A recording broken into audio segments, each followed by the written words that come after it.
बिस्मिल्लाहिर्रहमानिर्रहीम, अस्सलामु अलैकुम, welcome to the new Pakistan. Very very good morning और उम्मीद करते हैं आप सब तवाना होंगे और खुश होंगे। आज मैं आपके साथ मदीहा अलमास खान हूँ, आप देख रहे हैं, और नबीहा एजाज खान की जगह मैं ये फ़राइज़ जो है उनकी अदायगी के लिए यहाँ पर मौजूद हूँ। नबीहा की तबीयत कुछ नासाज है, आपको हम सबको दुआ करनी है कि नबीहा जो है वो जल्द सेहतियाब हो जाए, वापस आए, अपनी सीट संभालें, अपने फ़राइज़ की अदायगी को सर अंजाम दें। बहरहाल आज के मौजू की तरफ आते हैं और बात करते हैं। आज दुनिया भर में वर्ल्ड पीस डे मनाया जा रहा है। वर्ल्ड पीस डे अगर हम उसकी बात करें तो पाकिस्तान जो है ये अमन का गहवारा है। हम सब ने दुआ करनी है, हम सब ने कोशिश करनी है कि पाकिस्तान हमारा प्यारा मुल्क अमन का गहवारा बना रहे और दुनिया में अपना नाम जो है कायम व दायम रखे। और ख़ास तौर पे अभी आलमी सतह पर हम बात करें, दुनिया भर में जो हालात हैं, अफगानिस्तान में जो सूरत हाल पैदा हुई, इसमें पाकिस्तान का जो किरदार है उसको अप्रिशिएट करना चाहिए हम सबको, क्योंकि ना सिर्फ हम सब अप्रिशिएट कर रहे हैं बल्कि आलमी सतह पर भी पाकिस्तान के किरदार को सराहा जा रहा है। क्योंकि पाकिस्तान चाहता है कि अफगानिस्तान में ना सिर्फ अमन कायम हो बल्कि हमारे जितने भी हमसाया मालिक हैं उन सब में अमन कायम हो, और इसके लिए हम कोशिशें करते रहे हैं और करते रहेंगे। और अगर हम बात करें, हमारा एक और भी हमसाया मुल्क है, जी हाँ, वो हमसाया मुल्क भारत है। भारत जो है उसके ताल्लुकात ना सिर्फ पाकिस्तान के साथ खराब हैं बल्कि उसके जितने भी दीगर हमसाया मालिक हैं, नेपाल है, भूटान है, श्रीलंका है, अब करीब करीब के जितने मालिक हैं उनको छोड़कर वो कोशिश करते हैं कि हमेशा दूर दराज के जितने भी कंट्रीज हैं वहाँ पर जाया जाए, अपने ताल्लुकात को इस्तेमाल किया जाए, लेकिन उसको हमेशा मुंह की खाना पड़ती है, क्योंकि भारत का जो दोगलापन है वो दुनिया भर के सामने है। ख़ास तौर पे बात करेंगे आज जो सबसे पहला हमारा टॉपिक है, क्रिकेट की बात करते हैं, क्रिकेट सीरीज़ की बात करते हैं। श्रीलंकन जो न्यूजीलैंड क्रिकेट टीम ने जो दौरा मनसूख किया, पाकिस्तान आई, यहाँ पर प्रैक्टिस भी की, और फिर ये बहाना बनाया गया कि सिक्योरिटी खदशात हैं, सिक्योरिटी थ्रेट्स हैं, और ये दौरा मनसूख कर दिया गया और वापस चले गए। क्रिकेट सीरीज़ जो है मनसूख उन्होंने कर दी, तो इससे उन्होंने कोशिश की कि पाकिस्तान का इमेज ख़राब किया जाए। लेकिन अल्लाह का शुक्र है पाकिस्तान का इमेज जो है हमेशा बेहतर रहेगा, बेहतर रहा है और बेहतर ही है। और न्यूजीलैंड को देखकर इंग्लैंड ने जो किया है वो भी सबके सामने, इंग्लैंड क्रिकेट ने भी पाकिस्तान का दौरा मंसूख कर दिया है। इस तमाम तर सूरत हाल पर हम बात करेंगे। हमारे साथ स्पोर्ट्स एनालिस्ट है मिर्ज़ा इकबाल बेग साहब।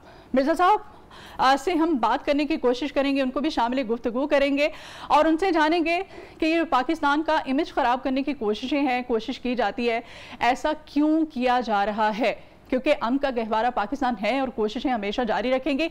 भारत जो है वो काफ़ी खुशियां मना रहा है, भारत की जानिब से खुशियों का इजहार किया जा रहा है। अगर हम बात करें दीगर हमसाया मालिक जैसे चीन है, हम हैं, पाकिस्तान और नेपाल है, श्रीलंका है, भूटान है, कौन सा कोई ऐसा सिंगल मुल्क है जिसके साथ भारत के ताल्लुकात अच्छे हैं या भारत ने कोशिश की हो कि इसके ताल्लुकात बहाल हो जाएं?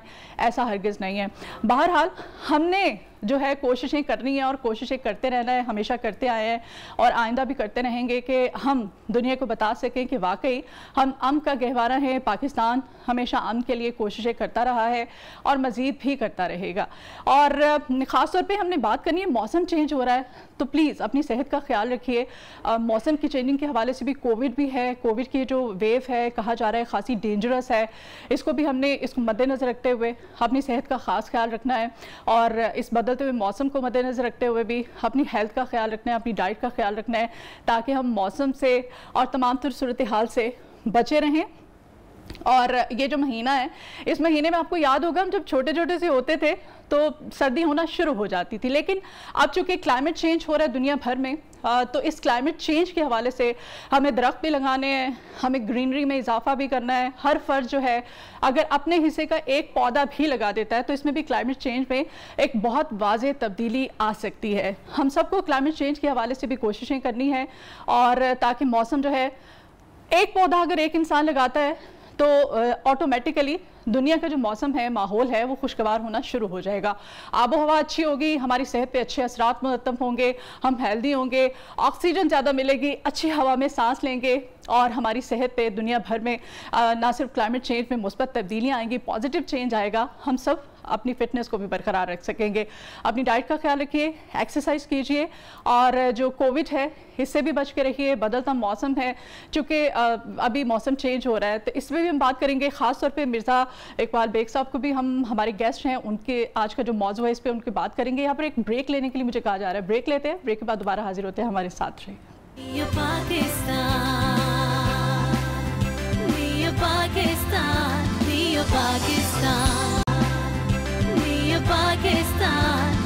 पाकिस्तान। जी, तो ब्रेक पर जाने से पहले हम बात कर रहे थे, न्यूजीलैंड ने जैसे ही पाकिस्तान की क्रिकेट सीरीज को मंसूख किया, ये दौरा मंसूख करके वापस गई, तो इंग्लैंड को भी बहाना मिल गया। बहरहाल ये जो साजिशें हैं ये कभी भी फलेंगी फूलेंगी नहीं। पाकिस्तान का जो इमेज है, आ चुके वर्ल्ड पीस डे है, पीस डे के हवाले से हम बात करते हैं, हर फर्द को अपना किरदार अदा करना चाहिए। और एज ए नेशन अगर हम बात करें तो हम पाकिस्तानी जो है दुनिया भर में हम हमेशा पॉजिटिव ही जाने जाते हैं और हमें पॉजिटिव ही बन के रहना है।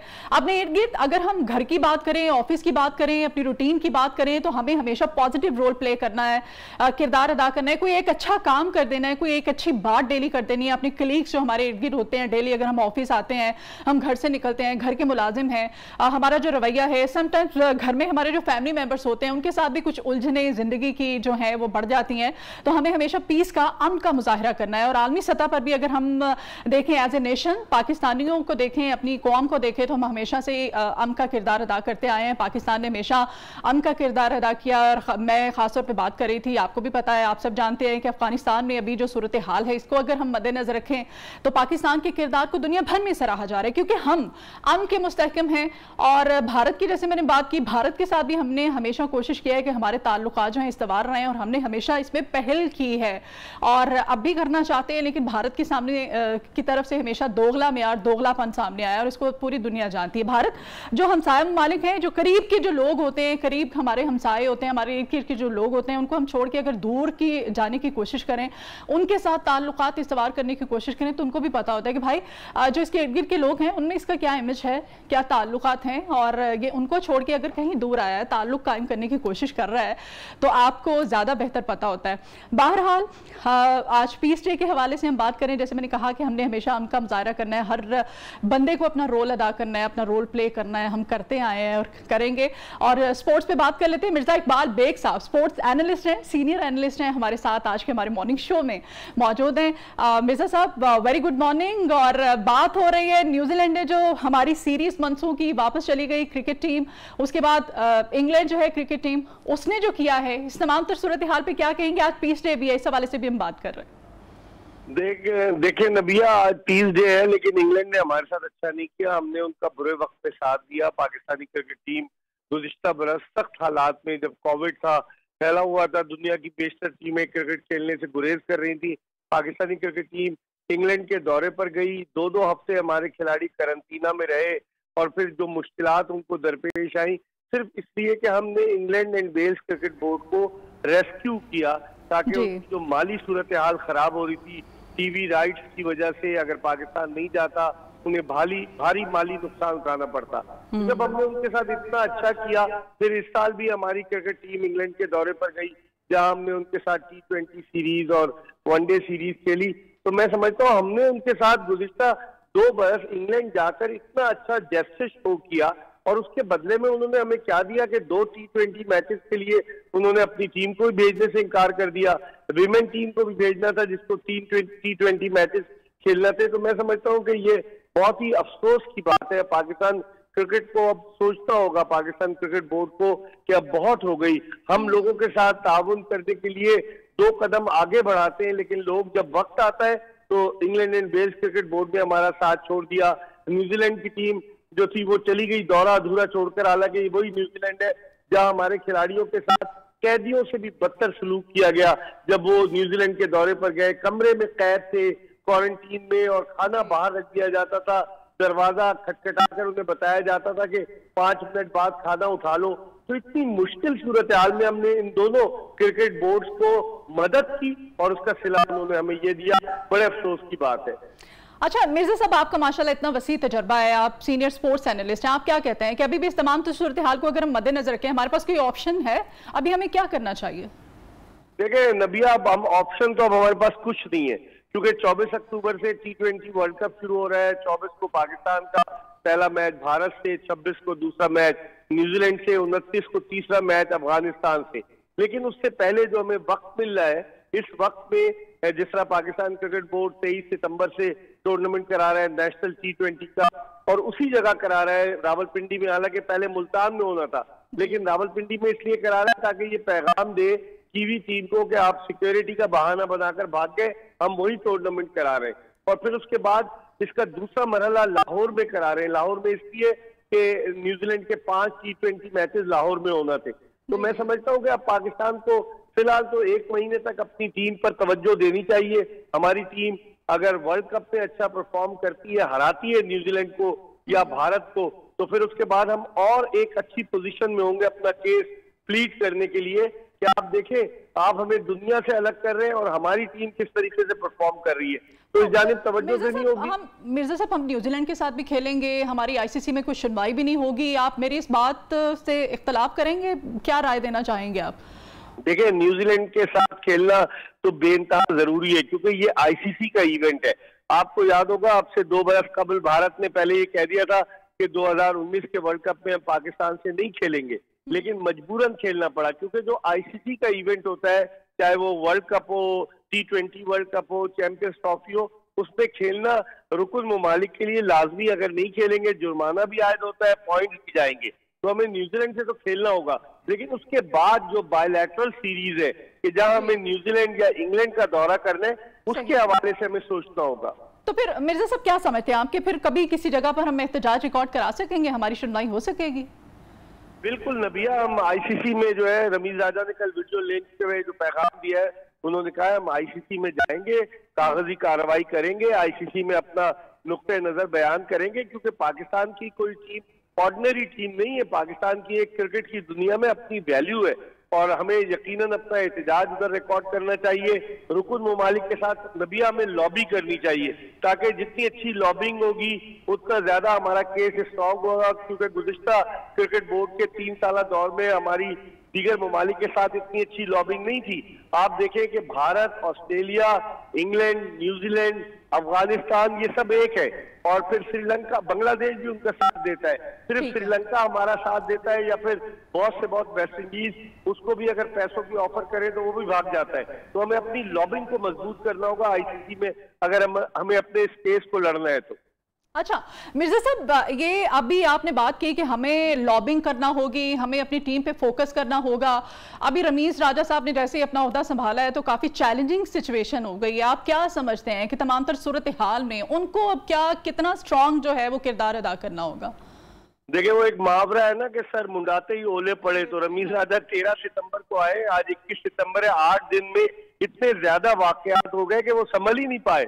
जब वो क्रीज पर आते थे अपनी इनिंग शुरू करने तो थोड़ा संभल कर खेलते थे, लेकिन यहाँ तो 8 दिनों में पै दर पै इस तरह के वाकयात हुए कि जिसकी वजह से, और ये पिछले जो वाकयात थे उनका तो रमीज राजा से ताल्लुक नहीं है ना।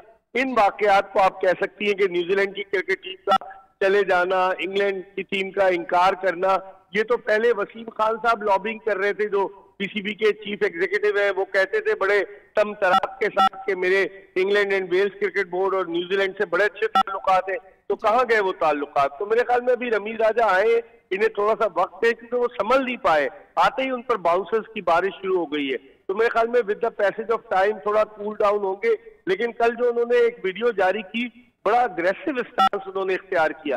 उन्होंने कहा टिट फॉर टैट होगा, जैसा वो करेंगे वैसा हम करेंगे। ये जानिब इशारा था कि अगर आप पाकिस्तान के दौरे पर नहीं आएंगे तो हम भी आपके दौरे पर नहीं, आपके मुल्क नहीं जाएंगे। तो मेरे ख्याल में अब आंखों में आंखें डालकर हमें बात करनी चाहिए। बहुत हो गया, कंप्रोमाइज बहुत कर लिया हमने, बड़े समझौते कर लिए, लेकिन उसका आउटकम क्या मिला? न्यूजीलैंड भाग गई और इंग्लैंड ने मना कर दिया। मिर्जा साहब, खामियां और जो कमियां हैं वो शुरू से ही हम अगर देखें तमाम तर सूरत हाल को तो वो हमें नजर आ रही हैं।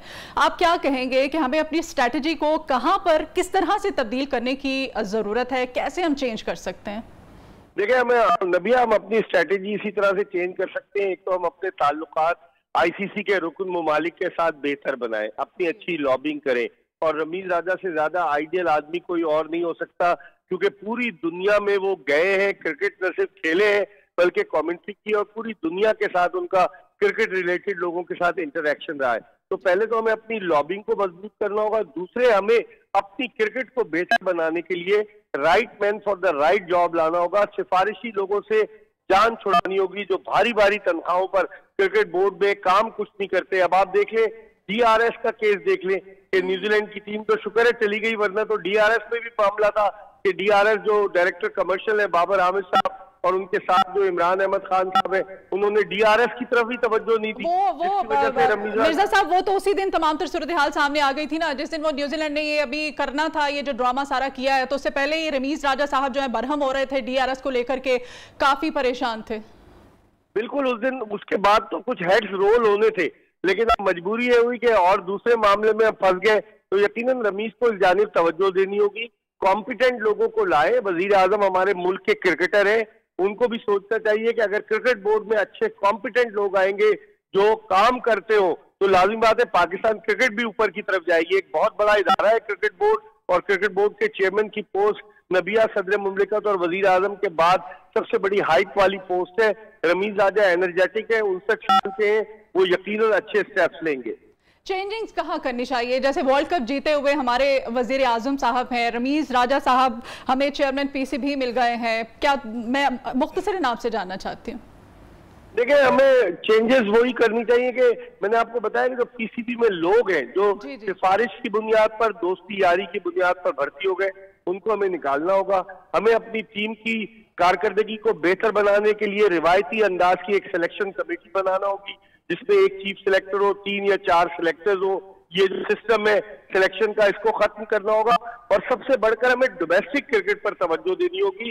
गुज़िश्ता 3-10 में हमारी डोमेस्टिक क्रिकेट जवाल की तरफ गामजन है, तो अगर हम इसको बेहतर नहीं करेंगे, इदारों की क्रिकेट को यकीनन मजबूत बनाना होगा। वो वज़ीर आज़म की ख्वाहिश पर वो खत्म हो गई है। रमीज राजा साहब को कम से कम इदारों को ग्रेड 2 वो खिलाएं, ताकि लड़कों को मुलाजमतें मिली। जब खिलाड़ी माशी तौर पे खुशहाल नहीं होगा तो वो क्रिकेट कैसे खेलेगा? अभी हमारे मुल्क में नबिया 192 क्रिकेटर्स हैं जो फर्स्ट क्लास खेलते, तो ये बड़ा जुल्म है। हमें अपने कैनवस को वसी करना होगा। ठीक है जी, बहुत शुक्रिया मिर्जा इकबाल बेग साहब आपके वक्त के लिए, आपने वक्त निकाला और तमाम तरह अपना एनालिसिस दिया। न्यू पाकिस्तान पे मजीद भी जो टॉपिक्स हैं बहुत अच्छे अच्छे हैं, वो आपके साथ शेयर करेंगे, उन पे एनालिसिस लेंगे, उन पे बात करेंगे। एक ब्रेक लेते हैं, आप हमारे साथ रहिए।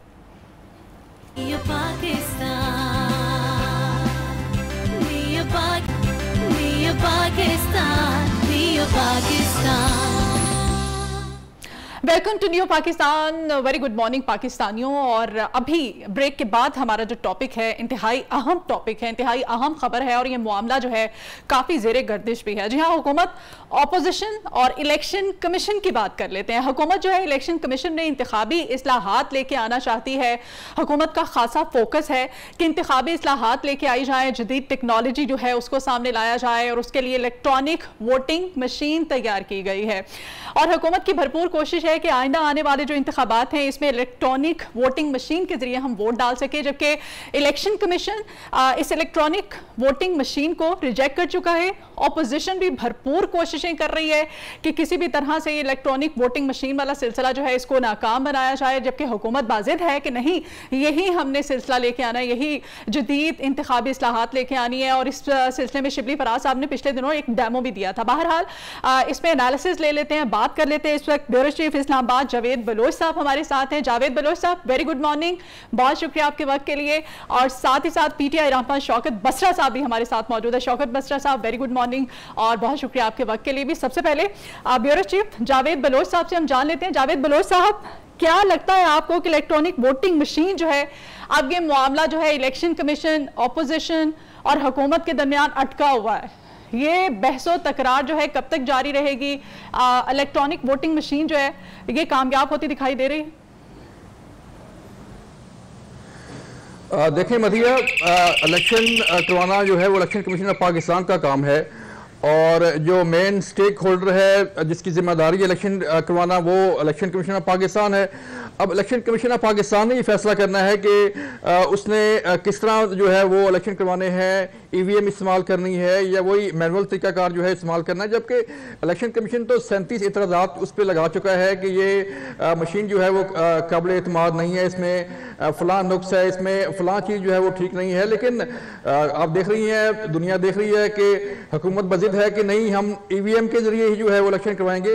इलेक्शन रिफॉर्म्स का नाम दिया जा रहा है इसे, लेकिन इलेक्शन रिफॉर्म्स तभी होंगे जब election commission of Pakistan, opposition जमातें, जो भी सियासी जमातें हैं वो एक पेज पर होंगी हुकूमत के साथ, तो तभी जो है वो रिफॉर्म जो है वो कामयाब होंगी। और ईवीएम अगर लेके आना चाह रही है हुकूमत, वो भी उस वक्त तक मुमकिन होगा जब ये तमाम स्टेक होल्डर जो है वो एक पेज पर होंगे, एक मेज पर होंगे और इत्तफाक राय के साथ जब आगे बढ़ा जाएगा। लेकिन सूरत जो नजर आ रही है मदिया, वो तो बड़ी तशवीशनाक है, क्योंकि चीफ इलेक्शन कमिश्नर को ही मुतनाज़ा बना दिया गया है। उनकी जो पोजीशन है उसको ही मुतनाज़ा करार दिया जा रहा है। और जो नोटिस जारी किए हैं इलेक्शन कमीशन ऑफ पाकिस्तान की तरफ से फवाद चौधरी साहब को, आजम सवाती साहब को, उनका जवाब तो दिया नहीं गया, लेकिन जो मीडिया टॉक्स हैं, जो प्रेस कॉन्फ्रेंस है और मीडिया पर जंग लड़ी जा रही है, एक शख्सियत को, एक इदारे को मुतनाज़ा बनाकर, आई डोंट नो कि हुकूमत जो है वो कैसे आगे इलेक्शन रिफॉर्म पे जाएगी और अगले इलेक्शन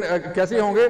लेकिन जो मौजूदा सूरत हाल है उसमें काफी तशवीशनाक सूरत हाल पैदा हो चुकी है कि जावेद बलोच साहब, कल बाबर अमान साहब ने और आजम सवाती साहब ने जो बड़ी डिटेल एक प्रेस कॉन्फ्रेंस की थी, उस पर भी बात करेंगे। शौकत बसरा साहब को शामिल गुफ्तगू करते हैं।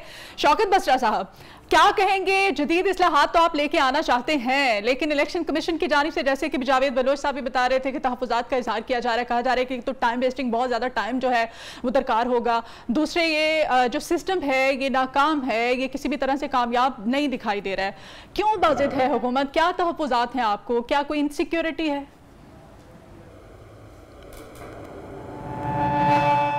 जी, कुछ टेक्निकल वजूहात की बिना पर शौकत बसरा साहब की आवाज़ नहीं पहुंच पा रही है। जावेद बलोच साहब से भी जान लेते हैं। जावेद बलोच साहब, कल बड़ी डिटेल प्रेस कॉन्फ्रेंस की गई थी बाबर अमान साहब की जानिब से, आजम सवाती साहब की जानिब से। उन्होंने फिर एक डेमो दिया, बड़ी डिटेल्स बताई कि नहीं ये फ़ायदे हैं। आप क्या समझते हैं कि हुकूमत कामयाब हो पाएगी?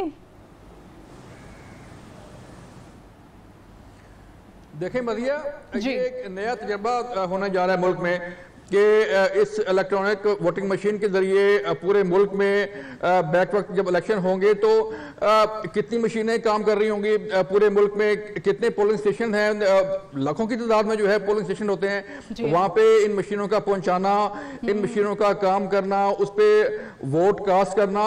डेमो की हद तक तो ठीक है, एक कमरे में बैठ के, एक दफ्तर में बैठ के डेमो जो है उस पर दे देना काफ़ी नहीं है। लेकिन जब ये ईवीएम जो है मौके पर काम करेगी इलेक्शन डे पर, जैसे कि तहफ़्फ़ुज़ात होते हैं सियासी जमातों के, जो इलेक्शन उम्मीदवार जो इलेक्शन लड़ रहे होते हैं उनके तहफ़्फ़ुज़ात होते हैं, जो पोलिंग एजेंट बैठा होता है उनके तहफ़्फ़ुज़ात होते हैं। तो ये इलेक्शन कमीशन की ये मशीन, अपना ये गवर्नमेंट की जो मशीन है ईवीएम, ये उन तहफ़्फ़ुज़ात को कैसे दूर करेगी?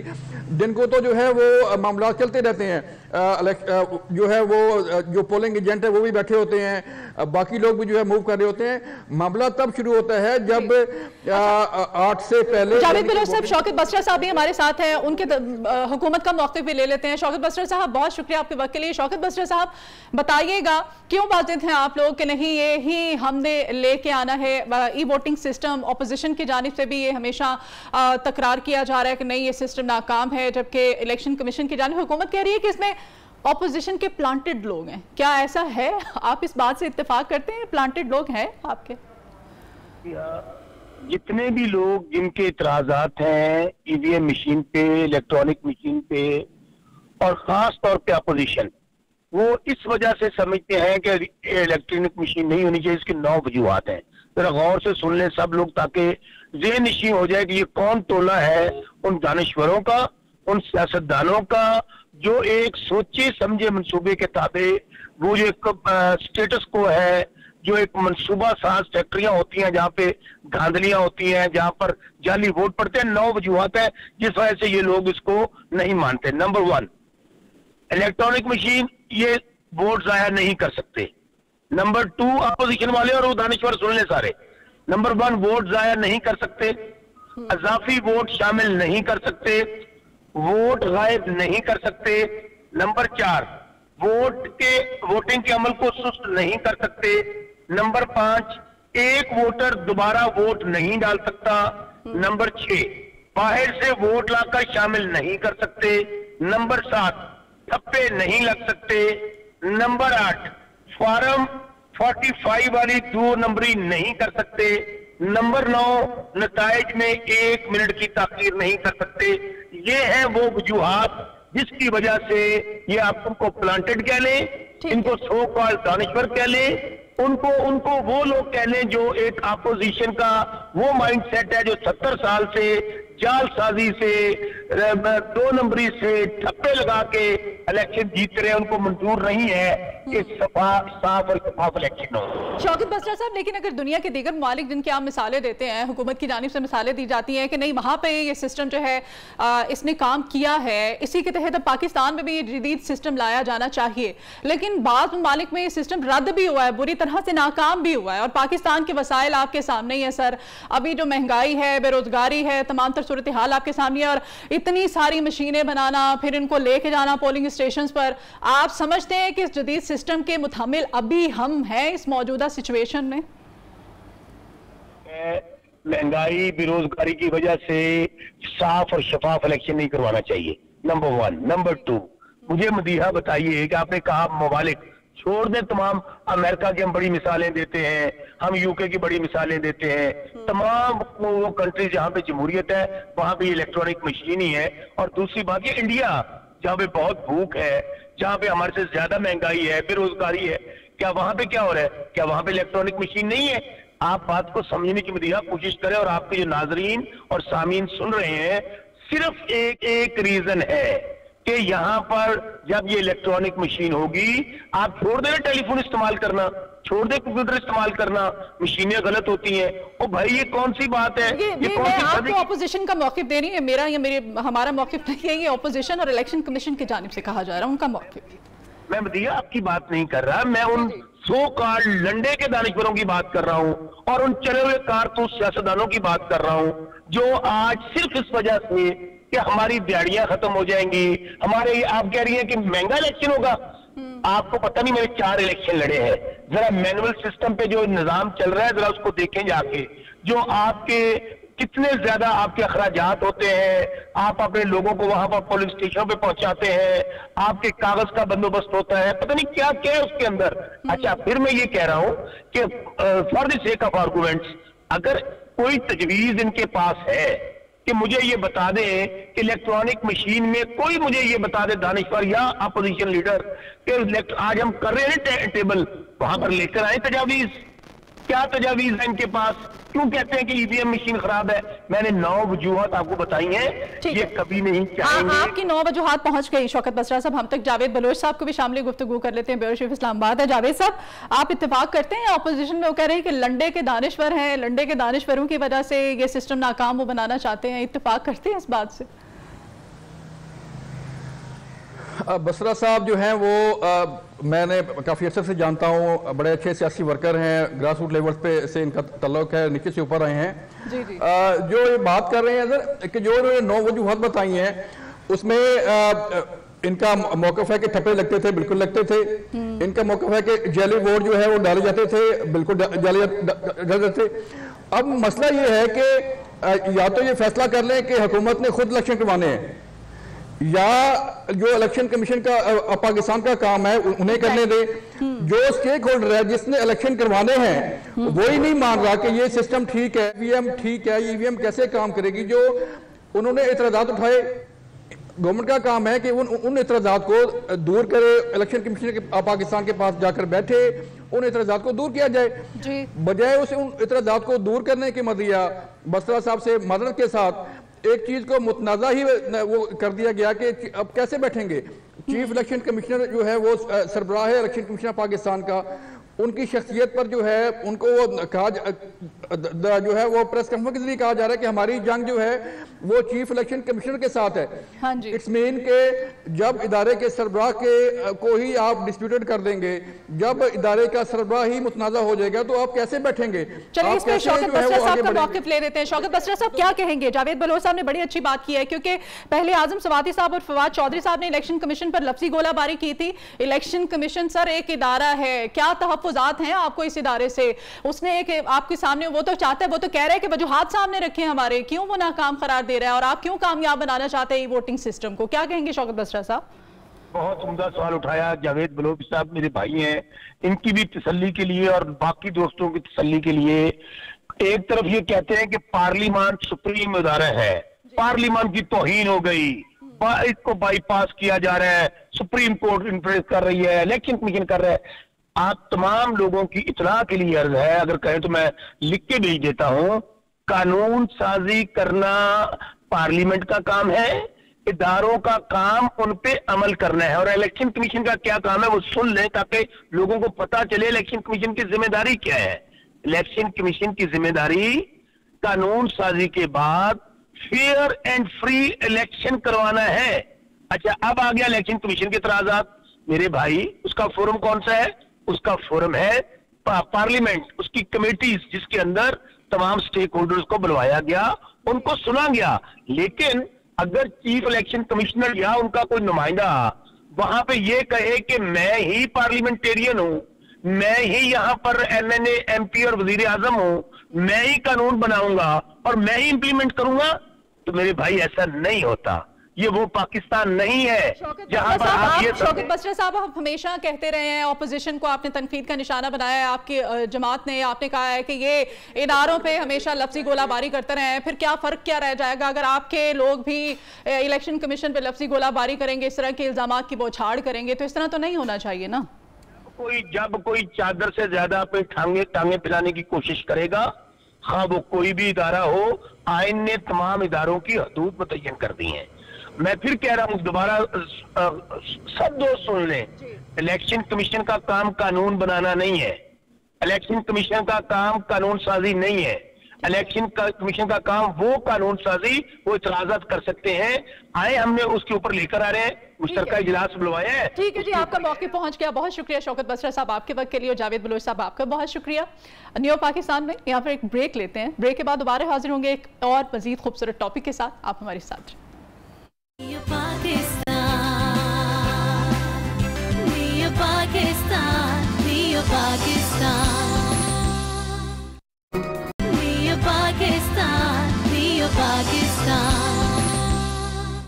Welcome back to new Pakistan. और अभी जो खबर है, इंतहाई अफसोसनाक ये खबर है। चूँकि मैं भी एक माँ हूँ और हर इंसान जो है उसके लिए दिल को दहला देने वाली ये खबर है। ये इंसिडेंट जो है, ये ज़िला है जी पंजाब का खानेवाल, उसकी तहसील है जहानिया। वहाँ पर ये अफसोसनाक वाक़या पेश आया है। एक 3 साल की बच्ची थी, और 3 साल की बच्ची थी, अपने घर के बाहर खेल रही थी। खेलते हुए वहाँ पर एक ज़मींदार था, उसने घर में पालतू कुत्ते रखे हुए थे, पाले हुए थे, उसको शौक था। वो 4 पालतू कुत्ते थे, भारी भरकम साइज़ के। वो उस खेलती हुई बच्ची पर हमलावर हुए और उसको इस कदर नोचा उन कुत्तों ने, इस कदर उन बच्ची पे हमलावर हुए कि बच्ची को पहले तो वहाँ पर एम्बुलेंस सर्विस ही नहीं थी, वहाँ पर कोई ऐसी सर्विस ही नहीं थी कि बच्ची को फौरी तौर पर अस्पताल पहुँचाया जाता, उसका इलाज हो सकता। वैक्सीन, आपको पता है हमारे मुल्क के ऐसे भी इलाके हैं, ऐसे भी हिस्से हैं जहां पर पीने का साफ पानी तो हमें नहीं मिलता है, हमें अद्वियात भी मुयस्सर नहीं है। ये जो कुत्तों के काटने की वैक्सीन है, ये हम अक्सर खबरों में पढ़ते हैं, आपके साथ खबरें भी शेयर करते हैं, ये भी दस्तयाब नहीं होती है। वैक्सीन भी ना हो शायद उस इलाके में, और अक्सर नहीं भी होती है, हम खबरें शेयर करते हैं आपके साथ। बहरहाल बच्ची जो है, जब उसको किसी ना किसी तरह से अस्पताल ले जाया गया, जब लेके जा रहे थे अपनी मदद आपके तहत उसके वालिदैन, वो 3 साल की बच्ची रास्ते में दम तोड़ गई, जख्मों की ताब ना लाते हुए। ये खबर आपके साथ शेयर करना बहुत ही मुश्किल है। इस माँ के जो जज्बात है वो पहले आप देखिए, उसके बाद मजीद बात करते हैं।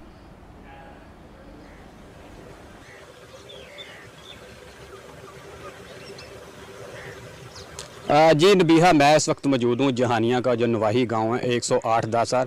यहाँ पर जो कल अफसोसनाक वाक़या पेश आया है, यहाँ पर जो 3 साला निशा बच्ची घर के बाहर खेल रही थी कि मकामी जो ज़मींदार हैं उसके पालतू कुत्तों ने उन पर हमला कर दिया। उन कुत्तों के साथ साथ आवारा कुत्ते भी शामिल थे। तो बच्ची को जब देखा गया तो वो शदीद ज़ख्मी थी। बच्ची की वालदा ने जब बताया कि बच्ची शदीद ज़ख्मी होने के बायस उन्होंने रेस्क्यू को कॉल की, तो रेस्क्यू टीम तो ना पहुँची, वो अपनी मदद आपके तहत बच्ची को लेकर तहसील हेडक्वार्टर हस्पताल जा रही थी कि बच्ची रास्ते में ही दम तोड़ गई। ये इंतहाई अफसोसनाक वाक़या है जिसकी वजह से जो इलाके की फ़ज़ा सोगवार है। मैं इस वक्त इसी घर में ही मौजूद हूँ। हम बात करते हैं उनकी बच्ची की वालदा से, वो इस सिलसिले में क्या कहती है। इसी मेरी तो बच्ची खेडन बाहर निकली है जी, ਉਹਨੂੰ ਗਵਾਂਢੀਆਂ ਦੇ ਘਰ ਗਈ, ਉਹ ਤਾਂ ਖੇਡ ਕੇ ਘਰ ਆ ਗਈ ਆ, ਫਿਰ ਖੇਡਣ ਗਈ ਆ, ਉਹਨਾਂ ਨੇ ਟੋਕ ਦੀ ਬੁਰਕੀ ਦੇ ਦਿੱਤੀ, ਹੱਥ ਦੇ ਵਿੱਚ ਟੋਕ ਦੀ ਬੁਰਕੀ ਹੋਈ ਆ, ਖੇਡਦੀ ਇੱਥੇ ਕੁੱਤਿਆਂ ਨੇ ਘੇਰ ਲਿਆ, ਉਹ ਨੁੱਕਰ ਦੇ ਉੱਤੇ ਜਾ ਕੇ ਝੋਨੇ ਦੇ ਉੱਤੋਂ ਨੇ ਚੁੱਕੀ ਹੋ ਜਾ ਕੇ ਆਪਣੀ ਬੱਚੀ। ਮੈਨੂੰ ਕੋਈ ਪਤਾ ਨਹੀਂ ਲਾਲਾ, एक खाकी रंग दा कुत्ता सी, 2-3 काले रंग दे कुत्ते सी। मेरी बच्ची तो बिल्कुल शदीद सी, लक तो खादा जो मैं चुकया ना, मैं कहा निशा निशा आंदी मम्मा हूँ, जो उन्हें हूँ की ते मैं जाके चुक ली। मैं कोई नहीं जानती लाला पास। जी नबीहा, बहुत ही अफसोसनाक वाक़या है जिस तरह बच्ची की वालदा जो जी अब्दुल इस्लाम, बहुत शुक्रिया। इस माँ के जो जज्बात थे यकीनन इनको बयान करना मेरे लिए तो बहुत मुश्किल हो रहा है। DPO खानेवाल मोहम्मद अली वसीम साहब हमारे साथ मौजूद हैं। मोहम्मद अली वसीम साहब से जान लेते हैं। मोहम्मद अली वसीम साहब, ये इंतहाई अफसोसनाक वाक़या है, क्या अब ये मामला रफा दफा हो चुका है? पुलिस जो है उसके पास कोई रिपोर्ट दर्ज कराई गई है? क्योंकि ये बासर ज़मींदार था जिसके पालतू कुत्ते थे जिन्होंने हमला किया इस मासूम बच्ची पर, क्या कहेंगे इस वाक़े के बारे में? जी थैंक यू वेरी मच। बिल्कुल जी, मुकदमा दर्ज है इसका, और मैं आपको बताता चलूं कि मुकदमा भी SP इन्वेस्टिगेशन और DSP जानिया उनके घर गए थे।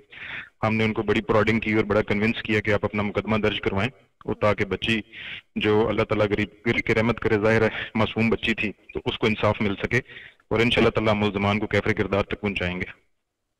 ठीक है मोहम्मद वसीम साहब, पहले भी इस तरह के वाक़यात रूनमा होते हैं, हम रिपोर्ट करते हैं, ऐसी खबरें अपने नाज़रीन के साथ शेयर करते रहते हैं, कोई कार्रवाई नहीं होती, महज वक्ती तौर पे रिपोर्ट दर्ज कर ली जाती है, मुकदमात दर्ज होते हैं, फिर मामला जो है ले दे के कुछ रफा दफा कर दिया जाता है। अभी इस केस का क्या होगा? मेरे ख्याल से कुछ ना कुछ होना चाहिए, कोई सॉलिड स्टांस लिया जाना चाहिए ताकि आइंदा इस तरह का वाक़या जो है रूनमा ना हो, क्योंकि गरीब का बच्चा ही हमेशा मरता है, वही निशाना बनता है, उसी पर अमीर ज़मींदारों के जो कुत्ते होते हैं हमलावर होते हैं। क्या कहेंगे? जी बिल्कुल दुरुस्त बात है आपकी, बड़ा ही हार्ट रेंचिंग वाकया है, और छोटी मासूम बच्ची थी और उसको कुत्तों ने जो है वो बुरी तरह नोचा है, और वो कुछ हमसाये के कुत्ते थे जैसी उसकी वालदा बता रही थी, और साथ कुछ लोकल जो आवारा कुत्ते होते हैं वो भी शामिल थे, और बिल्कुल अफसोसनाक वाकया बयान नहीं किया जा सकता। इस पे जो मुकदमा हमने दर्ज किया उसमें नॉन बेलेबल जो दफात हैं वो लगाई हैं, और इंशाल्लाह ताला मुल्ज़िम जो है वो अपने कैफरे किरदार को पहुंचेगा। अपने जहाँ दूसरी बात की है, वो समटाइम्स ये होता है कि मुद्दई जो है वो कोर्ट्स में कुछ ऐसे जाके बयानात दे देते हैं जिसकी वजह से मुल्ज़मान को फायदा पहुंच जाता है, लेकिन हम इंशाल्लाह ताला मुद्दईयों के साथ खड़े हैं और हम उनको जो है वो पूरा इंसाफ मुहैया करेंगे। मोहम्मद अली वसीम साहब, क्या मुल्ज़िम गिरफ्तार हुआ है? ये बासर ज़मींदार, इसके खिलाफ कोई गिरफ्तारी अमल में लाई गई है? जी नहीं, जो ये वाकया हुआ था वो अपने घर से गायब था, उसकी गिरफ्तारी के लिए जो है अभी भी 2 टीमें रवाना है, वो छापे मुख्तलिफ जगहों पे मार रही हैं। उसका जो बेटा है वो हमें घर में मिला था, लेकिन जो असल मुल्ज़िम है जो मुनव्वर है वो भी गिरफ्तार नहीं हुआ, लेकिन इंशाल्लाह ताला वो गिरफ्तार हो जाएगी।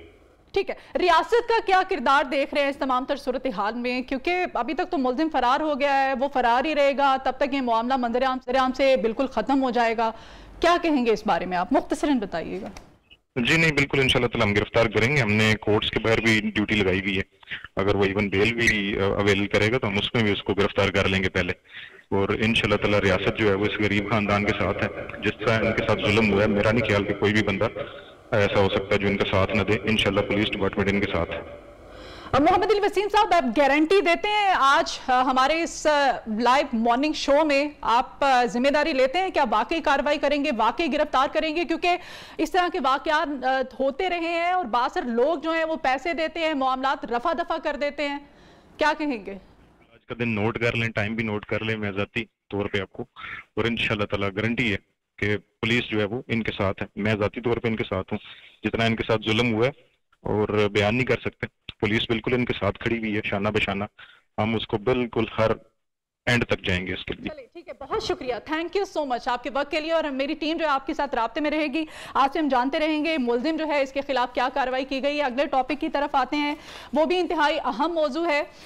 मैं आज अपनी बेटी को ऑफिस आने से पहले सुबह स्कूल छोड़ने हमेशा जाती हूँ, और अभी भी स्कूल छोड़ने जब गई हूँ तो आज मुझे पहले भी एहसास होता रहा है हमेशा, और आज जब मैंने उसे देखा, मैंने अपनी बच्ची को अचानक से डांटा, क्योंकि गाड़ी में सवार होते वक्त तो जब गाड़ी से उतरते हुए उसको काफ़ी दिक्कत का सामना करना पड़ा, क्योंकि बैग जो था उसके शोल्डर्स के ऊपर, आप यकीन करें मेरी बच्ची के साइज से ज़्यादा बड़े साइज का वो बैग था। और मैंने उसको डांटा, मैंने कहा बेटा I am getting late, please hurry up. तो कहती है मम्मा आप मेरा बैग देखें, मैं क्या करूं? ठीक है, तो मुझे उस वक्त एहसास हुआ कि हमारे बच्चे जो हैं हमने किस कदर उन पर बोझ डाला हुआ है, और वो बोझ जो है वो किताबों की सूरत में है। जो हम अपने बच्चों को तालीम दे रहे हैं, इस तालीम की सूरत में किस कदर अपने छोटे छोटे नन्हे नन्हे बच्चों पर हमने बोझ डाला हुआ है। आज इंतहाई अहम ये हमारा टॉपिक है।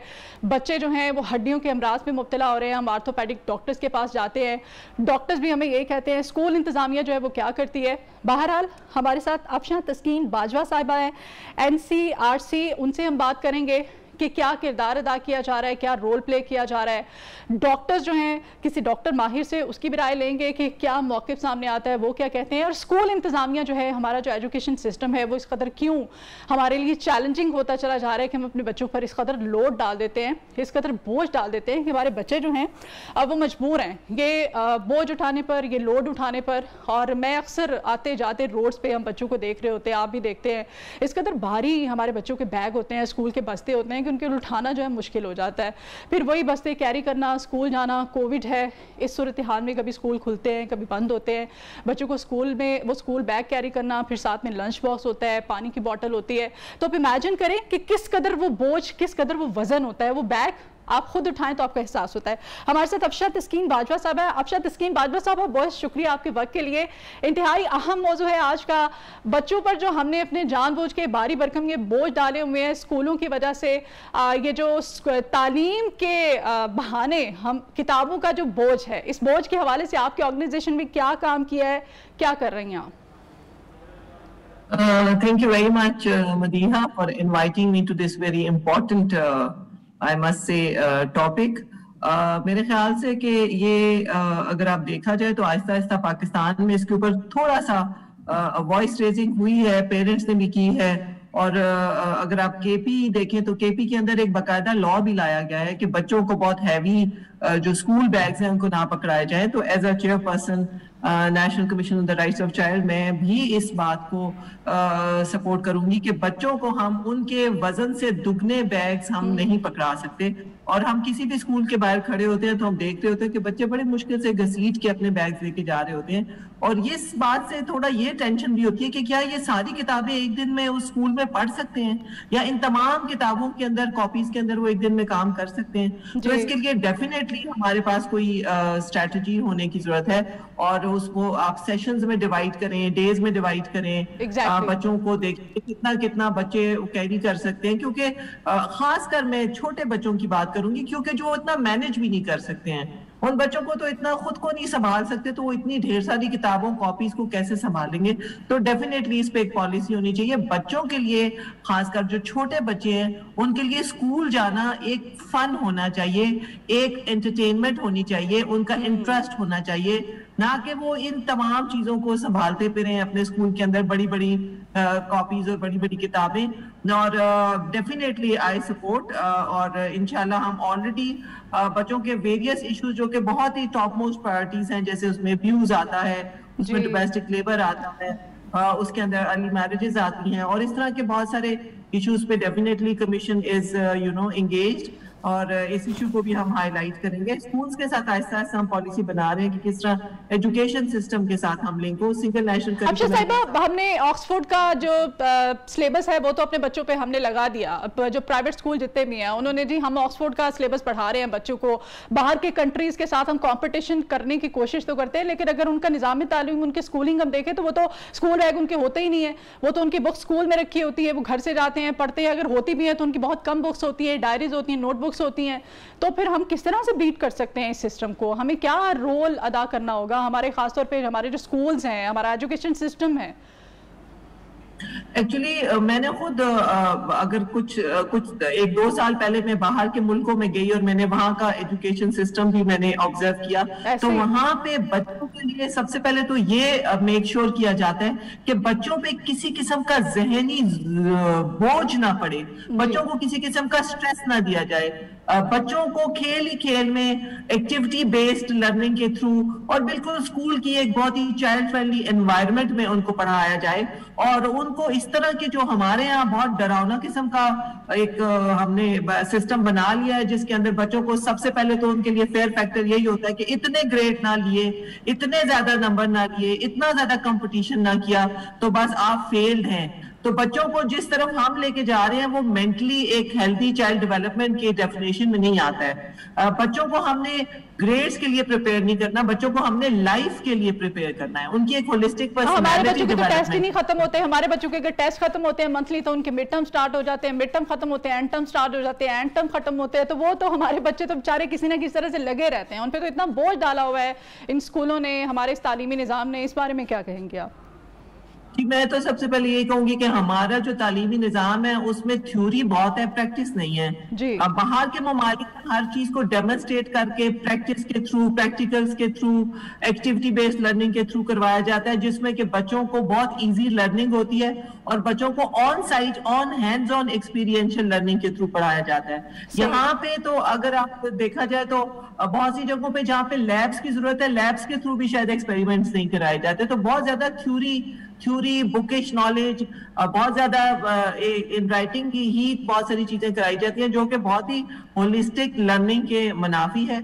तो डेफिनेटली मैं इसी चीज को एडवोकेट करूंगी, इस पे एम्फसाइज करूंगी कि बच्चों को जिस तरह बाहर के ममालिक में हमने बहुत सी चीजें हमने अडॉप्ट की हैं, तो हमें उनकी बाकी बेस्ट प्रैक्टिसेस को भी अडॉप्ट करना है। उनके जो लर्निंग मेथड्स हैं, जो लर्निंग टूल्स हैं, जो एक्टिविटी बेस्ड लर्निंग है, उसको भी हमने इनहेंस करना है। और सबसे ज्यादा मैं इसमें ये बात कहूंगी कि हमारे जो बहुत सारे स्कूल हैं वहां पे फिजिकल जो जिसको कहते हैं एक्सरसाइजेस, फिजिकल जो आपकी एक्टिविटीज होती हैं, जिसके बाद आपकी जो अदर ऐसी लाइफ स्किल्स होती हैं, कंप्यूटर पे उनको समझाया जाता है उनके। और लेकिन आप क्या कहेंगे कि क्या वालिदैन को हम सबको मिलके एक ही प्लेटफॉर्म पे इकट्ठा होकर कोई एहतजाज रिकॉर्ड कराना चाहिए? हमें क्या लाहा अमल अपनाना चाहिए?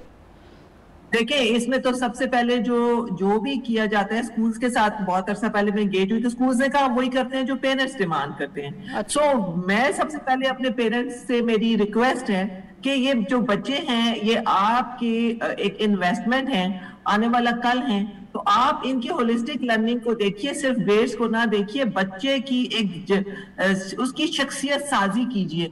उसके लिए पेरेंट्स को ये जोर देना चाहिए कि क्लासेस के अंदर स्टूडेंट टू टीचर रेशो होनी चाहिए, स्कूल के अंदर प्लेग्राउंड्स होने चाहिए, स्कूल के अंदर लैब्स होनी चाहिए, स्कूल के अंदर लाइब्रेरीज होनी चाहिए, स्कूल के अंदर बहुत सारी एक्टिविटीज होनी चाहिए जो कैरेक्टर बिल्डिंग में, जो बच्चों की ओवरऑल एक पर्सनैलिटी कॉन्फिडेंस बिल्डिंग में, बच्चों को इंटरपर्सनल उनकी जो स्किल्स हैं उनको इनहेंस करें।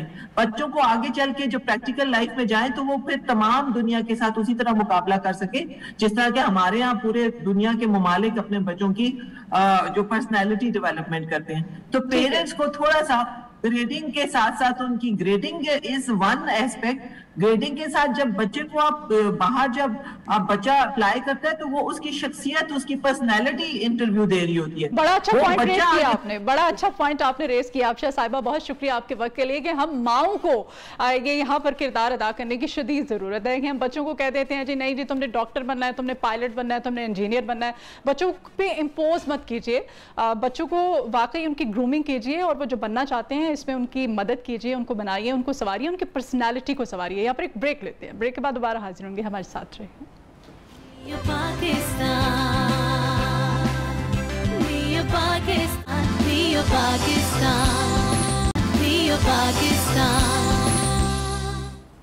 जी welcome back to new Pakistan. और कहते हैं कि मोहब्बत और जंग में सभी जायज होता है। जी हाँ, मोहब्बत कीजिए, खुल के कीजिए, दिल से कीजिए, लेकिन इसे निभाइए भी। मोहब्बत तो सभी कर लेते हैं लेकिन निभाता कोई कोई है। और कहते हैं कि मोहब्बत, वैसे कहते हैं, मैंने भी पढ़ा है और सुना भी है कि असल मोहब्बत और मोहब्बत वही होती है जो कि हासिल ना हो पाए, जो हासिल हो जाए कहते हैं कि मोहब्बत नहीं होती है। और कल मैंने स्टेटस भी लगाया था अपने व्हाट्सएप पे कि जिससे मोहब्बत हो उससे शादी कर लेनी चाहिए, वरना फिर आप जिंदगी भर उससे मोहब्बत करते रहेंगे। खैर, ये हम शादीशुदा लोगों के मसाइल हैं। और अभी एक इंतहाई खूबसूरत लव बर्ड और शादीशुदा जोड़ा मेरे साथ है। और ये जो लव बर्ड्स हैं जी, इनके बारे में मैं आपको बताऊंगी। जो शादीशुदा जोड़ा है ये मिले थे फेसबुक पे।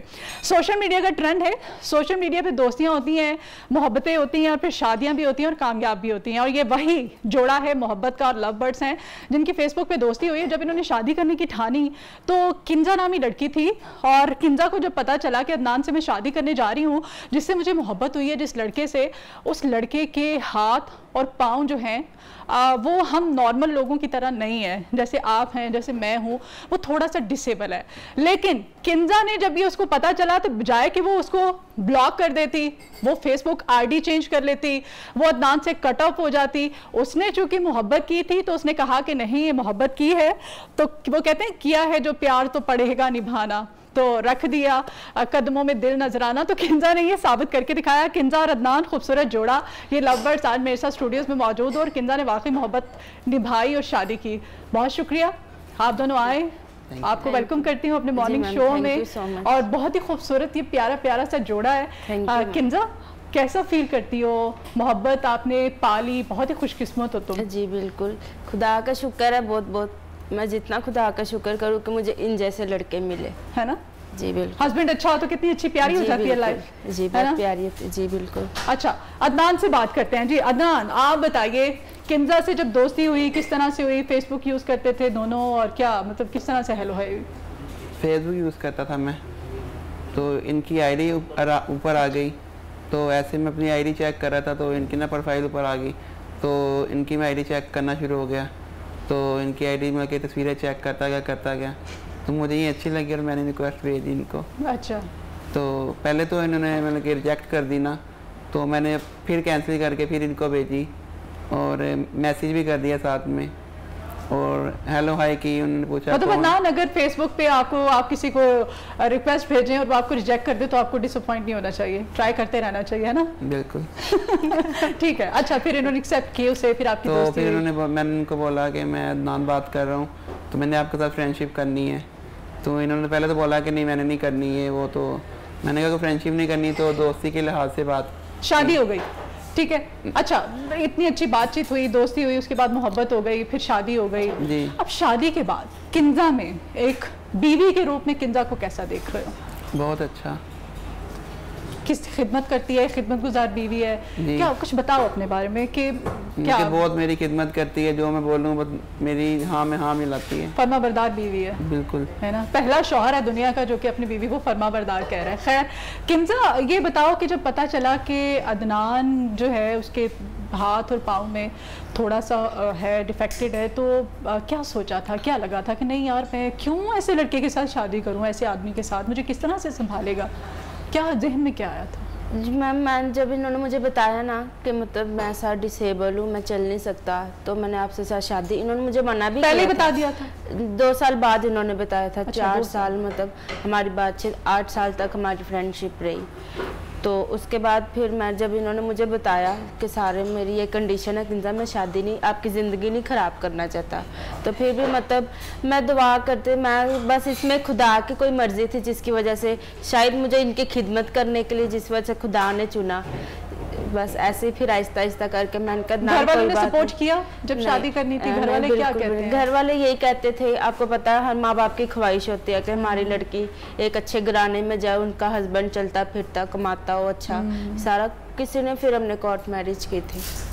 कोर्ट मैरिज किया? जी बिल्कुल। घर वालों ने सपोर्ट नहीं किया? नहीं, कुछ भी। मतलब ये दोनों जो है, ये कपल जो है एक मिसाल भी है, और मैं ये रिक्वेस्ट करना चाहूँगी कि ऐसे लोगों को बजाय कि हमें सपोर्ट करना चाहिए, बजाय कि इनकी राह में हम रुकावटें पैदा करें, मुश्किलात इनके लिए पैदा करें, है ना? आप ऐसे लोगों को हेल्प आउट करना चाहिए। अदनान, आप बताइए, किंजा से जब शादी हुई तो आपके घर वालों ने क्या कहा कि शादी करने जा रहे हो, क्या होगा? नहीं, मेरे घर वालों को बिल्कुल नहीं पता था, तो वो भी यही बोलते थे, मैंने घरों से बात की, पापा से, भाइयों से, वो भी यही बोलते थे कि लड़की की लाइफ ना ख़राब करना, ना तो आप कुछ काम कर सकते, ना तो आप कुछ मतलब करवट भी खुद नहीं चेंज कर सकता मैं। अच्छा। तो बोलते थे कि ना ऐसा काम ना करना और उसको भूल जाओ, ऐसे वैसे बातें करते थे। तो मैंने कहा था नहीं भूलना तो मेरे लिए मुश्किल है, तो मैंने करवाना तो उनके साथ नहीं, कहते थे नहीं करवाना, हमने नहीं करवाना थे। ठीक है। तो हमने खुद फिर दोनों में कोर्ट मैरिज कर ली। ठीक है। तो अब रहते कैसे हो? क्या अलग से घर लिया है? किस तरह से, क्या गुजर बसर कैसे होती है, इस बारे में अदनान बताओ आप। घर पे, अपने घर पे रह रहे हैं। घर पे रहते हो? जी। ठीक है। अभी पेरेंट्स जो है सपोर्टिव है? अब किंजा आपके घर वाले अब मिलते हैं? नहीं मैम जी, कोई भी नहीं अभी तक, तो फिलहाल कोशिश तो ये है कि चलो मान जाए तो अच्छी बात है, पर अभी कोई रिस्पांस नहीं उनका। अच्छा, शादी के बाद जब आप हनीमून ट्रिप पे गए, कहाँ गए थे घूमने, हनीमून मनाने कहाँ गए थे? और ये अदनान ने क्या तोहफा क्या दिया था मुंह दिखाई में? क्या तोहफा? तो इनको यही मिला कि मैं इनकी जिंदगी में आ गया जी, सबसे बड़ी मेरी अच्छा, मतलब तो मेरी मोहब्बत कंप्लीट हुई, मोहब्बत कंप्लीट हो गई, और यही तोहफा है जी मेरे लिए, यही सबसे बड़ा तोहफा। बड़े लकी हैं आप कि वो वाकई अप्रिशिएट कर रही है आपकी इस बात को, और कह रही है कि वाकई आप तोहफा है उसके लिए और मोहब्बत है उसके लिए। आपने कभी किसी डॉक्टर से रब्ता किया है अपने ट्रीटमेंट के हवाले से कि क्या आप सही हो सकते हैं? डॉक्टर्स क्या कहते हैं, कितने पैसे लग सकते हैं आपके ट्रीटमेंट में? पता नहीं मैम, के बातचीत तो की थी गैलेक्सी हॉस्पिटल में ना, टीचर के पास, तो उन्होंने बोला था कि इलाज तो हो जाएगा लेकिन महंगा बहुत होगा, हम आपको एक ना पर्ची बना देते हैं, तो आप पैसों का अरेंज कर लें। कितने पैसे? पता नहीं मैम, उन्होंने पैसा तो नहीं बताया था, लेकिन उन्होंने कहा था कि ज्यादा पैसे लगेंगे, तो इसलिए मतलब ठीक हो जाओगे? हाँ जी बिल्कुल ठीक बेहतर हो जाओगे जी, चल फिर सकते हैं जैसे मतलब हम लोग चलते हैं। हाँ। नॉर्मली सब कुछ। अच्छा, ये चूंकि हमारे मुआशरे के फर्द हैं, हमारा हिस्सा है, पाकिस्तानी है, हमारे लोग हैं, कि हमारे अपने हैं, तो ऐसे लोगों को अप्रिशिएट करना चाहिए। डिसेबल लोग जो है वाकई उनको हमारी हिम्मत, हमारे साथ, हमारे हौसले की ज़रूरत होती है, हमें उनको अप्रिशिएट करना चाहिए। और मैं आज के इस मॉर्निंग शो से, अपने न्यू टीवी के इस प्लेटफॉर्म से हुकूमत से रिक्वेस्ट करना चाहूँगी अपने इस प्लेटफॉर्म के थ्रू कि वाकई ऐसे लोगों की इमदाद करनी चाहिए और आप प्लीज़ इनको हेल्प आउट कीजिए। क्या कहना चाहेंगे कि एक नॉर्मल ज़िंदगी ये लोग भी गुजार सकें? अदनान क्या कहना चाहेंगे? मैं तो यही कहना चाहूँगा कि मेरा इलाज करवाया जाए और मेरी वाइफ को अच्छी सी बस जॉब दिलवाई जाए बस। ठीक है, ठीक है। ओके जी, मेरी दुआ है मेरी पूरी टीम की भी कि आप ऐसे ही हंसते मुस्कुराते रहे, हमेशा खुश रहे, मियाँ बीवी का ये साथ कायम दायम रहे, मोहब्बत जो है पलती बढ़ती रहे जी। और यहाँ न्यू पाकिस्तान में एक ब्रेक लेते हैं, ब्रेक के बाद हाजिर होते हैं, आप हमारे साथ रहिए।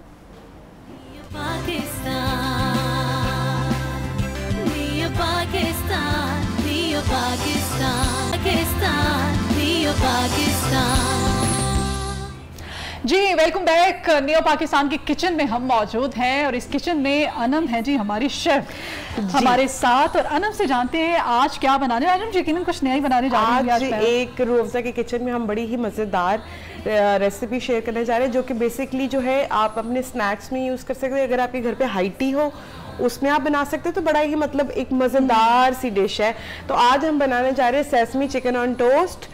तो रेसिपी शेयर कर लेते हैं प्लीज। सिंपल है, चिकन का कीमा मैंने लिया था, चिकन बोनलेस था, उसका मैंने खुद से चॉपर में कीमा कर लिया। उसमें हरी मिर्चें गई हैं, हरा धनिया गया है, नमक है, चिकन पाउडर है, काली मिर्चें हैं और कुटी हुई लाल मिर्चें डालकर और सोया सॉस डाल के मैंने इसको अच्छी तरीके से जो है ब्लेंड कर लिया। ब्लेंड करने के बाद जो है उस तरह से कीमे की ये कंसिस्टेंसी बन जाएगी। आप देख रहे हैं कि बिल्कुल पतला सा हो गया है और इतना अच्छा जैसे आपने आलू को मैश किया होता है ना, बिल्कुल ऐसा ऐसा मैश हो गया।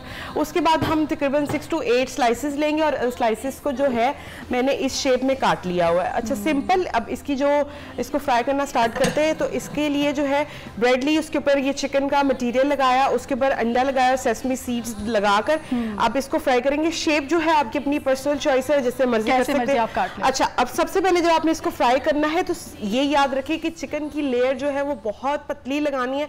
ज्यादा लगाएंगे तो पकेगा नहीं, क्योंकि हमने उतने टाइम में इसको कुक करने जितने टाइम में हमारी ब्रेड कुक हो जाए। गोश्त के शौकीन अफराद ये ना वो भर भर के लगा दो, बिल्कुल भर भर के नहीं लगाना आपने। अच्छा, अब सबसे पहले हम क्या करेंगे कि जो मीट वाली साइड है उसको पहले डालेंगे। ये टेक्निक जी छोटी छोटी सी मीट वाली साइड को हम पहले डालेंगे ताकि वो अच्छी तरीके से कुक हो जाए, क्योंकि ब्रेड को तो नीचे से हार्डली 2 से 3 मिनट लगेंगे और अच्छा सा जो है उसका कलर आ जाएगा। ठीक है जी। मीनवाइल जो है मैं थोड़े से और ब्रेड के बना लेती हूँ, आप ट्राई करें। श्योर, काम करें, हेल्प करें कुकिंग में। मुझे तो वैसे भी कुकिंग का बड़ा शौक है, घर में भी बड़े शौक से मैं अच्छा, एक चीज जो है बड़ी इंपॉर्टेंट कि जब आपने इसको पकाना है तो खास 1-8 मिनट के लिए आपने इसको छेड़ना नहीं, ताकि क्या होगा जो अंडा है वो जो है उसको बाइंड कर लेगा और सेट हो जाएगा बड़े अच्छे तरीके से। चिकन टूटेगा बिल्कुल, चिकन उससे निकलेगा नहीं बिल्कुल भी। आप 1-8 मिनट के बाद आप बेशक इसकी जो है साइड चेंज कर। ठीक है जी। ये होता है माहिर शेफ जब हमारे साथ होते हैं तो उनसे कुछ ना कुछ सीखने को मिलता है। और मुझे लगता था अनम कि मैं बड़ी माहिर शेफ हूँ लेकिन हमें बड़े मुझे छोटे छोटे, लेकिन ये देखिए, अच्छा ये एक ऐसी छोटे छोटे टिप्स है जो कि बड़े इंपॉर्टेंट है, क्योंकि कल को अगर आप घर में बनाए और आप कहें कि देखिए वो अनम का तो चिकन उतरा नहीं था तो हमारा क्यों उतर गया है, तो वो ये छोटे छोटे से ट्रिक्स है। तो अब ये देखें हो गया, एक साइड से है हो गया। अच्छा, ये होने का रीजन क्या है कि ये इतनी जल्दी क्यों हुआ है? क्योंकि हमने चिकन को जो है बहुत ही अच्छी तरीके से जो है चॉप किया हुआ है। इसका कलर चेंज नहीं जी, इसका कलर चेंज करेंगे, लेकिन अब दूसरी साइड कुक करने के बाद जो है फिर हम इसकी जो है साइड चेंज करेंगे। ठीक है, मैं ये करती हूँ जी, मैं आप ये करेंगे बनाइए और बनाती हूँ तब तक। तो ये सिंपल 1 से 2 चम्मच के करीब जो है आपकी एक जो लार्ज ब्रेड होती है, सैंडविच ब्रेड नहीं, जो लार्ज ब्रेड होती है, उसके ऊपर आराम से 1 से 2 चम्मच जो है, जो कि हमारा टेबल स्पून है, वो इस पे लग जाएगा। लगाने के बाद हमने क्या करना है, अच्छी तरीके से उसको स्प्रेड कर लेना आपकी ब्रेड के ऊपर। अच्छा, ब्रेड जो है वो आप बेशक चाहें तो ब्राउन ब्रेड भी ले सकते हैं, और ब्रेड को आप जो है बड़े इजीली जो है स्प्रे करें या ब्रश करें उसको, और आप उसको ओवन में भी बेक कर सकते हैं। इनफैक्ट आप इसको ग्रिल भी कर सकते हैं। तो ग्रिल वैसे जो डाइटिंग करने वाले लोग हैं, खास तौर पे जिनको ऑयल से थोड़ा सा प्रॉब्लम होता है, कोलेस्ट्रॉल के जैसे पेशेंट होते हैं, बिल्कुल वो करते हैं ना। मैं साइड चेंज कर जी बिल्कुल करते हैं। ठीक है। अच्छा जी, बड़े मजे के लग रहे हैं, पकते हुए खुशबू भी काफी अच्छी आ रही है। अच्छी आ रही है। ऊपर आपने जो वो व्हाइट वाले वो जो लगाए हैं, तिल लगाए हैं, है ना? तो ये तिल से जो है एक बड़ा अच्छा उसका एक तो शेप बड़ी अच्छी आती है, प्लस मुझे लगता है कि ना उसका दिखने में बड़ा ही अच्छा, और फ्लेवर तो वैसे ही आपको पता है कि तिल का कितना अच्छा आता है। कुकिंग करना तो वैसे ही खवातीन की, सबकी नहीं, कुछ खवातीन, मोस्टली खवातीन की कमजोरी होती है और बड़ा अच्छा होता है। बिल्कुल, अगर खवातीन किचन में काम करती है वैसे ही खूबसूरत लगती हैं, अच्छी वैसे ही खूबसूरत है ना? मेरा तो ख्याल है कि हर खवातीन को जो है रोज हमारी तरह ऐसे तैयार होकर खड़ा होना चाहिए। आपको कभी कभी ऐसे फील भी आती है कि आप किसी ड्रामे में हैं और आप उस ड्रामे स्टार प्लस के ड्रामे में, और आप उसमें जो है वो काम कर रहे हैं। इतनी ज्वेलरी पहन के इतना मेकअप करके किचन में जाना भी नहीं चाहिए आपको, और आप जा सकते भी नहीं है। लेकिन हम लोग चूंकि इस वक्त नियो के स्पेशल किचन में हैं, तो स्पेशल कुकिंग हो रही है स्पेशल विमेन के साथ। अच्छा, और इसके साथ जो है मैंने मदीहा वो सॉस बनाई है, जो कि इसके अंदर टिबेस्को सॉस है। टिबेस्को सॉस के साथ मैंने थोड़ी सी चिली गार्लिक सॉस और केचप को वो डालकर अच्छी तरीके से मिला लिया है। ये सॉस है। अगर आप चाहें तो इस सॉस के अंदर वेजिटेबल्स भी ऐड कर सकते हैं, जैसे कि आप इसमें शिमला मिर्च ऐड कर सकते हैं, इसमें कॉर्न्स ऐड कर सकते हैं। अच्छा, और एक और बात, ये जो चिकन एंड टोस्ट है इसके ऊपर, इसके अंदर भी आप वो ऐड कर सकते हैं वेजिटेबल्स, जैसे कि मशरूम आप इसमें ऐड कर सकते हैं, प्लस आप इसमें चीज भी ऐड कर सकते हैं। तो मतलब ये ऑप्शनल है, अगर आप करना चाहें तो। चीज वाला फ्राई हो जाएगा? जी बिल्कुल हो जाएगा। वो आपने चीज जो है बिल्कुल क्रश करके डालनी है अंदर। ओके ओके ओके, मतलब मेल्ट में कुछ हमें प्रॉब्लम नहीं देगा? जी, वो आपको कोई भी प्रॉब्लम नहीं देगा। और एक खास तौर पे इस पे अनन ने जो अंडे की कोटिंग की है ना? हाँ जी, अंडे की कोटिंग जो है ना वो मदीहा बहुत इंपॉर्टेंट है जी। तो दूसरी साइड थोड़ी सी कुक कर ले, थोड़ा फ्लेम तेज कर लेते हैं। अच्छा, दूसरी अंडा जो है बेसिकली चिकन को बाइंड करने के लिए, ताकि चिकन जो है हमारे टोस्ट के ऊपर से उतरे ना। तो ये रीजन है बेसिकली अंडा लगाने का। अगर आप चाहें जिनको अंडे से एलर्जी है, वो बेशक कॉर्नफ्लावर को थोड़ा सा पानी में थिक सा मिक्स करके वो भी कोटिंग ऊपर कर सकते हैं, उससे भी एक अच्छी कोटिंग हो जाती है, उससे भी जो चिकन है वो नहीं उतरेगा आपका। ठीक, एक नई टेक्निक है जी, बड़े अच्छे और बड़े, मैं कह रही हूँ कि कम टाइम में आप तैयार कर सकते हैं। कम टाइम में मतलब अगर आपके घर मेहमान, अच्छा आप इनको अचानक वाले मेहमान आ जाते हैं, अचानक वाले मेहमान, अगर आप चाहें तो आप इनको जो है फ्रीज भी कर सकते हैं। बिल्कुल, जब रोटी नरम नहीं होगी, बिल्कुल भी नहीं। जब आप उसको जो है तकरीबन, और फ्रिज में आप इसको रख सकते हैं तकरीबन 3-4 दिन के लिए इजीली। रैप करके रखनी पड़ेगी? रैप करके रख ले, या वैसे ही जैसे डिश में लगाते हैं वैसे रख जी। इसको डिश आउट कर रही है जी हमारी शेफ अनम जी। तो अब ये देखें कि ये जो हमारे मजेदार से जो, अब आप ये देखें कि इसकी जो नीचे वाली लेयर है वो क्रिस्पी है, और ऊपर जो है चिकन वो थोड़ा सा सॉफ्ट सा है, और कितना अच्छा इसका वो आ रहा है ना लुक एक। और ये आप बनाएं अपने हाइटी में बनाएं, या अपने घर में जब आपके घर पे, या तो बच्चों के लंच के लिए बहुत जबरदस्त ऑप्शन है कि आप उनको जो है प्रोटीन भी दे रहे हैं, प्रोटीन भी जा रहा है साथ में। तो ये है कि ये सेम वही प्रोसीजर, सबसे पहले मीट साइड डाउन रखनी है, और उसके बाद जो है आपने बाद में जो ब्रेड को फ्राई करना है। तो सबसे पहले, अच्छा मीट की ऑप्शन में आप इसके अंदर जो है सी फूड भी डाल सकते हैं। सी फूड जैसे कि व्हाइट मीट रखना है आपने, व्हाइट मीट भी रख सकते हैं। जैसे कि मेरे जैसा बंदा है उसको वो बड़ा पसंद है प्रॉन्स या श्रिम्प्स, आप उसका कीमा करवा के वो भी इसके ऊपर लगा सकते हैं, प्लस फिश का भी लगा सकते हैं।